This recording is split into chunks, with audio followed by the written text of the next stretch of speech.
स्वागत है बच्चों आपका अपने YouTube चैनल प्रिपेज पर। आज की इस वीडियो में हम रैदास के पद पाठ का प्रश्नोत्तर जानेंगे। और पहले पार्ट में आपने देखा इसके पहले वाले वीडियो में कि कैसे रैदास जी ईश्वर को अपना सर्वस्व मानते हुए ईश्वर के प्रति अपना अनन्य लगाव व्यक्त किया है। उन्होंने यहाँ तक कह दिया कि प्रभु जी आप चंदन हैं और हम पानी हैं, आपकी खुशबू से ही हमारे अंदर महक है, अन्यथा पानी के पास कौन सा रंग होता है, वह तो बिना रंग के होता है। आइए बिना देरी किए हुए पाठ को शुरू करते हैं, जानते हैं क्या प्रश्न पूछे गए हैं। इस बार आपकी जो पाठ्य पुस्तक है वह बदल चुकी है, न्यू एडिशन की बुक आई है, गंगा नाम है। और इसमें आप देख रहे हैं कि पाठ के पीछे बहुविकल्पी प्रश्न हैं जिनको आप एमसीक्यू बोलते हैं, मल्टीपल चॉइस क्वेश्चन। ये सीबीएसई का कुछ नया है अपने बच्चों के लिए कि वह जाने कि आखिर जो बीच बीच से प्रश्न बनाए जाते हैं वह हमारे अभी तक हमने केवल विस्तृत उत्तर लिखना सीखा, तो एमसीक्यू टाइप वाले जो क्वेश्चन हैं वो बताते हैं कैसे छोटे छोटे प्रश्न भी बन सकते हैं। ठीक, पहला प्रश्न है, अब कैसे छूटे राम रट लागी, पंक्ति का भाव क्या है। ठीक,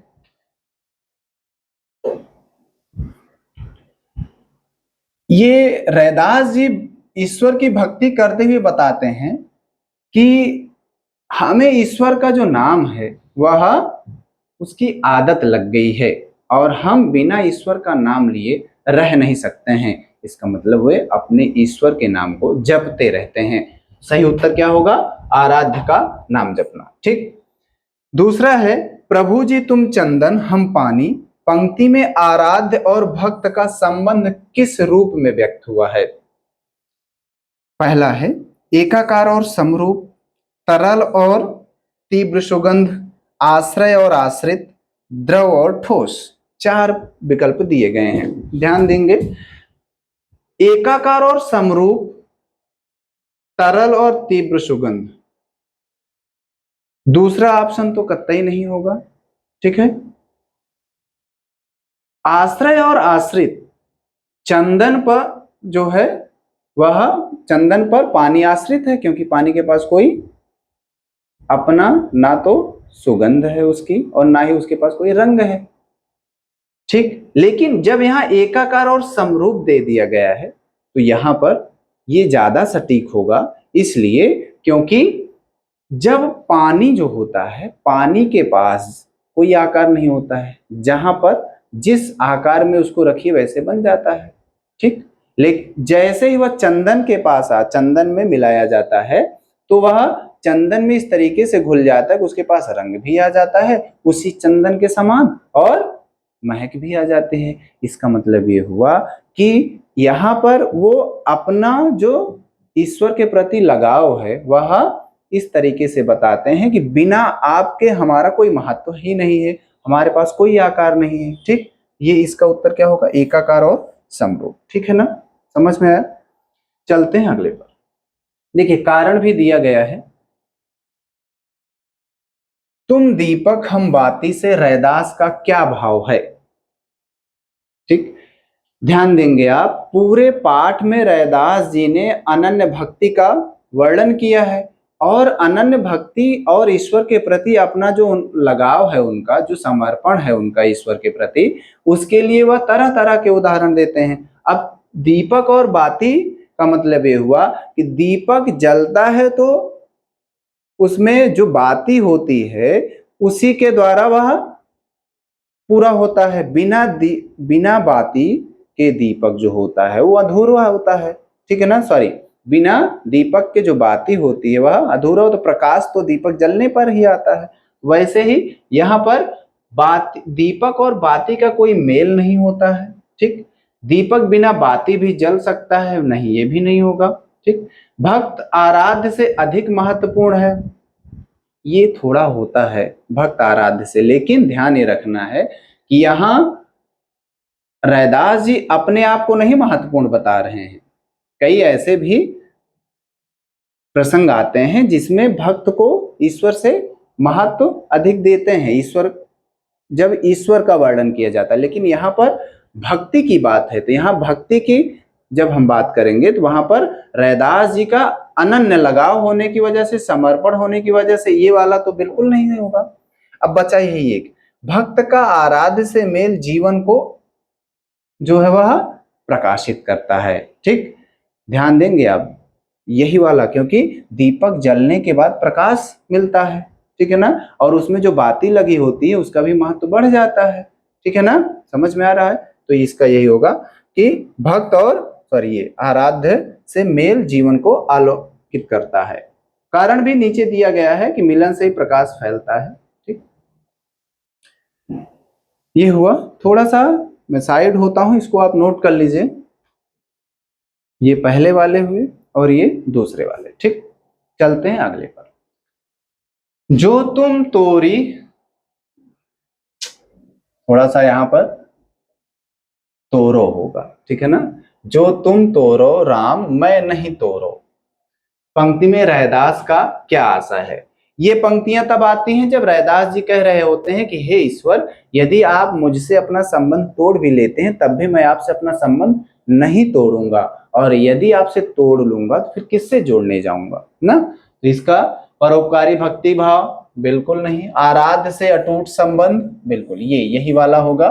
ठीक है ना, सांसारिक मोह बिल्कुल नहीं होगा। ठीक है ना, क्यों नहीं होगा, क्योंकि यहाँ पर ईश्वर से संबंध जोड़ने की बात की जा रही थी। जब ईश्वर से संबंध जुड़ेगा तो सांसारिक मोह होने का कोई मतलब ही नहीं, संसार से उसका जुड़ाव है ही नहीं भक्त का। कर्मकांड पर बल नहीं होगा। ठीक, अगले पर चलते हैं। तीरथ बरत न करूं अंदेशा, भक्ति से आप क्या समझते हैं। ठीक, ईश्वर को रैदास जी अपना सब कुछ मान लेते हैं, और अपना सब कुछ मानते हुए वह यहां तक कह देते हैं कि मुझे अब तीर्थ यात्रा पर जाने का कोई औचित्य नहीं लगता है, मैं तीर्थ यात्रा पर जाने का भी शौक नहीं रखता हूं, मुझे इसकी भी आस नहीं है कि मैं तीर्थ यात्रा पर जाऊं। जो पुण्य तीर्थ यात्रा पर जाने पर मिलता है वो तो हमें आपके चरण जो कमल रूपी हैं उन्हीं को देख करके प्राप्त हो जाता है। ठीक, तो क्या होगा, तीर्थ और व्रत, हाँ ये व्रत भी आया ना, हाँ तो व्रत करने से भी पुण्य मिलता है ना, तीर्थ यात्रा पर जाने से जो ऐसी मान्यता है कि जो हमारे पाप कर्म होते हैं वो नष्ट होते हैं। ठीक है ना, ईश्वर में इस जो लगाव है ईश्वर के प्रति, ईश्वर की अगाध भक्ति प्राप्त होती है, शांति मिलती है, मन जो है वह एकाग्र होता है। ठीक है, और व्रत से पुण्य। ठीक, तो तीर्थ और व्रत आवश्यक नहीं है, नहीं ये कहना बिल्कुल सही नहीं होगा। तीर्थ और व्रत सब आवश्यक हैं, बिल्कुल नहीं। ठीक, तीर्थ और व्रत आवश्यक नहीं है ये रैदास जी नहीं कह रहे हैं। रैदास जी ये बिल्कुल नहीं कह रहे हैं कि आवश्यक नहीं, उनका ये कहना है कि मुझे उससे उम्मीद नहीं है। ठीक, तीर्थ जाने से मुक्ति निश्चित है नहीं, आराध्य के चरणों में सच्चा आश्रय है। ठीक, ये वाली पंक्ति वो आगे बोलते हैं ना कि तीर्थ बरत न करूं अंदेशा, और चरण कमल रूपी जो ईश्वर के चरण हैं हमें उन्हीं की पूजा करनी है। ठीक, कमल रूपी चरण, मैंने कुछ गलत बोला। तो ये हुआ, इसके बाद अगले पर चलते हैं। ठीक, आगे है सर्वव्यापक ईश्वर की अवधारणा किस पंक्ति में व्यक्त होती है। ये कहते हैं ना कि रैदास जी का ये मानना था कि ईश्वर कण कण में व्याप्त, क्योंकि वो निर्गुण भक्ति धारा के कवि थे।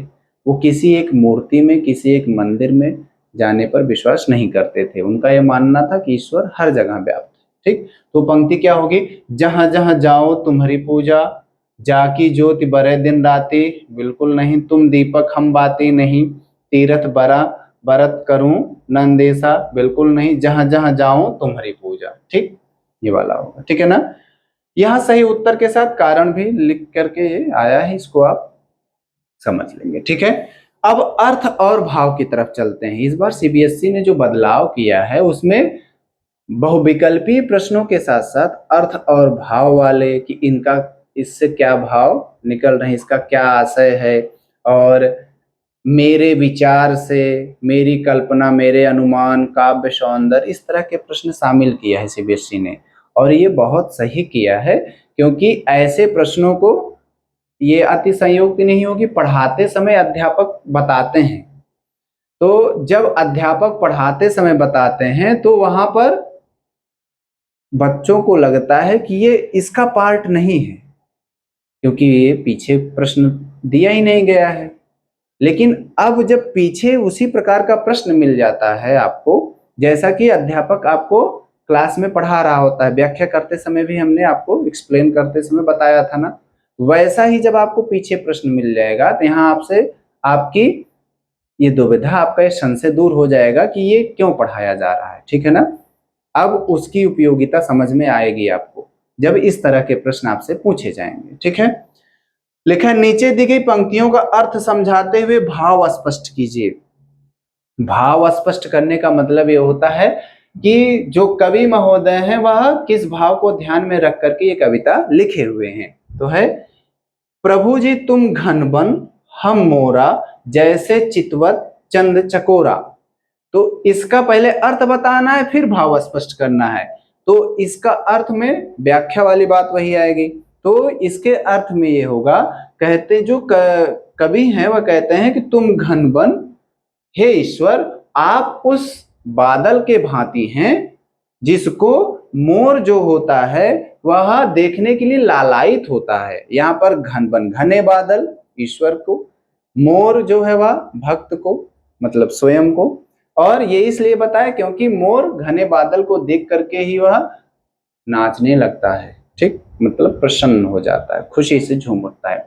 और आगे, जैसे चितवत चंद चकोरा, और दूसरी बात बताते हैं कि जैसे चकोर नाम का पक्षी जो है चंद्रमा को एक टक देखता है, वह चंद्रमा से इतना ज्यादा लगाव रखता है, उसका जी नहीं भरता है, उसको देखता ही रहता है। वैसे ही हम आपको देखना चाहते हैं। ठीक, यहाँ पर ये इसका अर्थ होगा। इसका भाव क्या होगा कि प्रस्तुत पंक्तियों में ईश्वर के प्रति अनन्य लगाव और समर्पण का भाव। ठीक है ना।